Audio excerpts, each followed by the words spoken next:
I still remember the day I found out my sister had hidden my medical diagnosis. It was a cold morning in early February, and I was sitting in my doctor's office, confused, trembling, and terrified. The doctor looked at me with disbelief and said, "You didn't start your treatment? You were supposed to begin 6 weeks ago." 6 weeks. 6 weeks that could have changed everything. I stared at him, numb, as the truth unfolded. My sister, Chelsea, had received the doctor's call when I was out of town. She told him I already knew. She told him she'd pass the report along. But she never did. That was the moment my heart cracked in two. My own sister had chosen silence, and my life was the price she was willing to pay. What would you do if your own sister hid something that could have saved your life? Would you forgive her? Or make her face the truth? Tell me in the comments, because I had to make my choice. Before all this, I used to think my sister and I were inseparable. I'm Lydia Moore, a 29-year-old graphic designer from Portland, Oregon. Chelsea and I were just 2 years apart, practically twins in spirit, or so I thought. Growing up, she was always the confident one. Bold, loud, the center of every family gathering. I was the quiet one, the listener. But lately, her confidence had twisted into control. She wanted to make decisions for everyone, including me. A few months back, I'd started feeling exhausted. Constant headaches, weight loss, strange bruises. Chelsea brushed it off as stress. When I went to get tests done, she insisted on handling the paperwork since she knew the system better. I trusted her. Weeks later, when I started fainting, I called the clinic myself. That's when I found out I'd been diagnosed with an early-stage autoimmune disorder, one that required immediate treatment. The nurse said, "Your sister told us you were informed." My body went cold. I could barely breathe. I called Chelsea, shaking, and asked her why she didn't tell me. Her response? "Because you always overreact. I didn't want you spiraling again." I hung up, and that was the day I decided she wasn't my sister anymore. Not the one I grew up loving anyway. The days that followed felt like I was living inside a slow-motion nightmare. Every time I looked in the mirror, I saw the damage, pale skin, hollow eyes, the kind of exhaustion that settles in your bones. I couldn't stop thinking about it. Chelsea had my life in her hands, and she just let it slip away. When I tried to confront her again, she twisted everything. She said I was being dramatic, that the doctor exaggerated, that she was only trying to protect me from anxiety. Protect me? By lying? I wanted to scream. But instead, I went silent. Because deep down, I realized something. She didn't regret it. At family dinners, she smiled like nothing happened. My parents believed her version, of course. Chelsea had always been the golden one.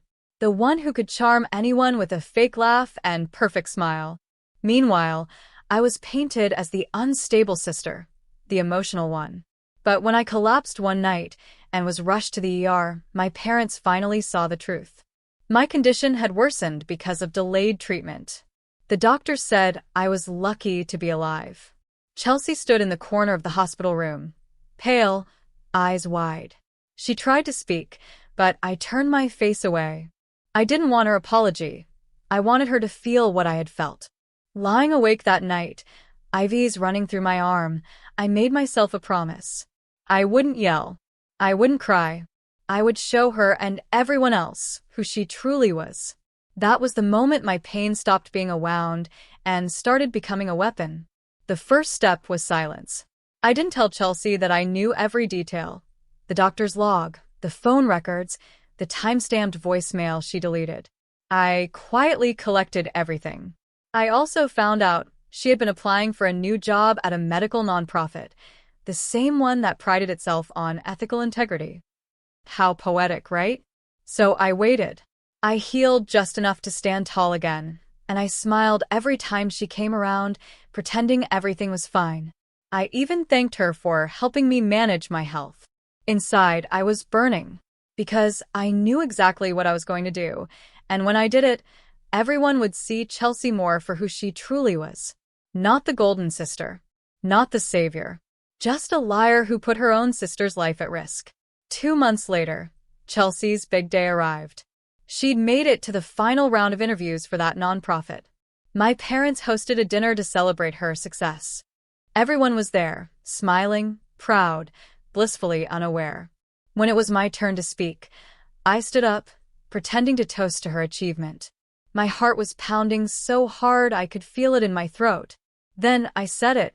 Before we raise our glasses, I think it's time everyone knows what Chelsea did for me. Or rather, what she didn't do. The room fell silent.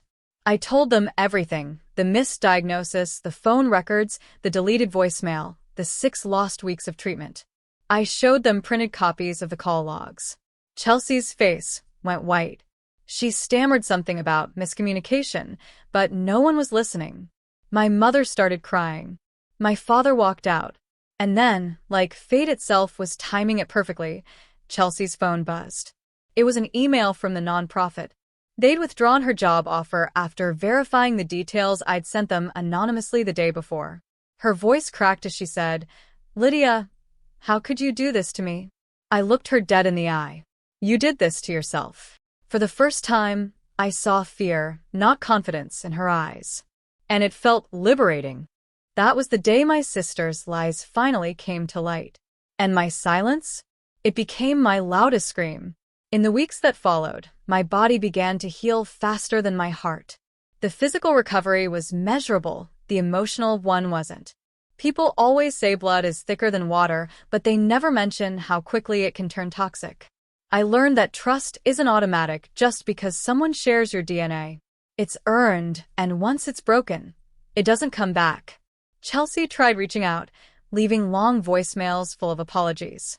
I listened to a few. The guilt in her voice was obvious, but it didn't move me. Because forgiveness doesn't erase consequences. I realized revenge isn't always about cruelty. Sometimes it's about accountability. I didn't ruin her life. I just stopped protecting her lies. The truth was mine to tell, and for the first time, I told it without fear. And you know what? It felt like freedom. I learned that silence isn't peace when it's forced, it's poison. And breaking it, that's where healing truly begins. A year later, my life looks completely different.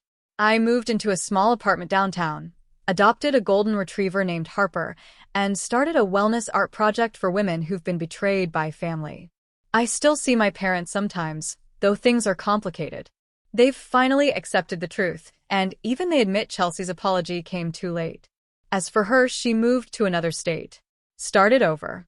I don't wish her harm anymore. But I don't wish her back either. My health is stable now, and every time I go in for checkups, I go alone. I ask questions.